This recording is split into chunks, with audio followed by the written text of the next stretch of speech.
మన గుండె ఉండేది గుప్పెడే కావచ్చు, కానీ అది సవ్యంగా పనిచేస్తుంటేనే మన ప్రాణం నిలకడగా ఉంటుంది.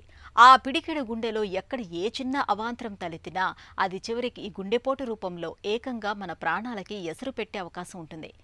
మనకు ప్రాణాధారమైన పిడికెడు గుండెను 10 కాలాల పాటు పదిలంగా ఉంచుకోవటానికి తరచూ కొన్ని రకాల పరీక్షల్ని చేయించుకుంటూ ఉండాలని చెబుతారు డాక్టర్లు. గుండె ఆరోగ్యాన్ని భద్రంగా ఉంచే ప్రాథమిక ఆరోగ్య పరీక్షల గురించి డాక్టర్ని అడిగి ఇప్పుడు తెలుసుకుందాం.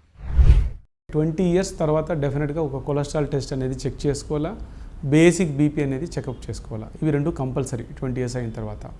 ఫ్యామిలీలో ఒకవేళ అందరికీ హార్ట్ ప్రాబ్లం అనేది 30 ఇయర్స్ 40 ఇయర్స్లో వస్తున్నట్టు ఉంటే, వాళ్ళకి ఒకవేళ వంశపారంపర్యంగా కొలెస్ట్రాల్ ఎక్కువ ఉన్నట్టు ఉంటే వాళ్ళకి ఈవెన్ 10 to 15 ఇయర్స్లోనే కొలెస్ట్రాల్ అనేది చెక్ చేయాలి.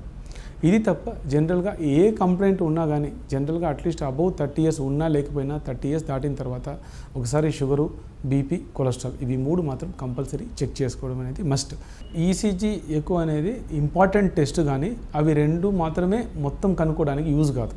ఈసీజీలో మేజర్ హార్ట్ అటాక్ వచ్చిన తర్వాత కూడా 80% to 90% వాళ్ళకి చేంజెస్ కనిపిస్తుంది, కానీ ఒక 10% వాళ్ళకి ఈసీజీలో చేంజెస్ కనిపించదు. ఫస్ట్ ఈసీజీ అంటే పేషెంట్ మన దగ్గర ఏమో చెస్ట్ పెయిన్ అని చెప్తారు, మాకు డౌట్ ఏమో స్ట్రాంగ్గా ఉంటుంది, ఈసీజీ నార్మలే ఉంటుంది. బట్ ఆ టైంలో ఏం చేస్తామంటే ఈసీజీని హాఫ్ అన్ అవర్ తర్వాత 1 అవర్ తర్వాత మల్టిపుల్ టైమ్స్ ఒక 2-3 అవర్స్ రిపీట్ చేసేటప్పుడు మెల్లగా చేంజెస్ కనిపించవచ్చు. సో ఈసీజీలో చేంజెస్ ఉంటే డెఫినెట్గా హార్ట్ అటాక్ ఉందని మనం చెప్పవచ్చు. ఈసీజీలో చేంజ్ లేదంటే వాళ్ళకి లేదని మాత్రం చెప్పలేము. ఒకటి. రెండోది ఎకో టెస్ట్. ఎకో టెస్ట్లో ఏంటంటే ఈసీజీకి ముందే చేంజెస్ కనిపిస్తుంది ఎకో టెస్ట్లో. అలానే ఎకో టెస్ట్లో ప్రాబ్లం లేదంటే మనకు ప్రాబ్లం రాలేదని కాదు. సో బట్ ఈసీజీ ఎక్కువ కలిపి పేషెంట్ సిమ్టమ్స్ ఇవి మూడు కలిపితే మోస్ట్లీ 90 to 95% వరకు మనకు హార్ట్లో ప్రాబ్లం ఉండవచ్చా లేదని మనకి తెలిసిపోతుంది. అంటే మేజర్ అటాక్ వచ్చిందా లేదా. మైనర్ అటాక్ ఒక 80% బ్లాక్ 90% బ్లాక్ ఉండే వాళ్ళకి ఈసీజీ ఎక్కువ నార్మల్గానే ఉంటుంది. వాళ్ళకి మనం ట్రెడ్మిల్ టెస్ట్ చేసేటప్పుడు పేషెంట్ మిషన్ మీద పరిగెత్తినప్పుడు వాళ్ళకి ఆక్సిజన్ అవసరం ఉంటుంది ఎక్కువ. అప్పుడు బ్లడ్ ఎక్కువ పోతేనే ఆక్సిజన్ సప్లై కండరాలకు దొరుకుతుంది. బట్ ఇక్కడ బ్లాక్ ఉండడం వల్ల వాళ్ళకి బ్లడ్ ఎక్కువ పోదు, కాబట్టి ఆ టైంలో వాళ్ళకి చెస్ట్ పెయిన్ రావడం కానీ ఈసీజీలో మార్పు రావడం కానీ జరగవచ్చు. సో ఈసీజీ ఎక్కువ నార్మల్ ఉన్నా కానీ మనం నెక్స్ట్ ట్రెడ్మిల్ టెస్ట్ అనుమానం స్ట్రాంగ్గా ఉండేటప్పుడు ట్రెడ్మిల్ టెస్ట్ చేసి దాంట్లో ప్రాబ్లం ఉందా లేదా అని మేము కన్ఫర్మ్ చేస్తాం.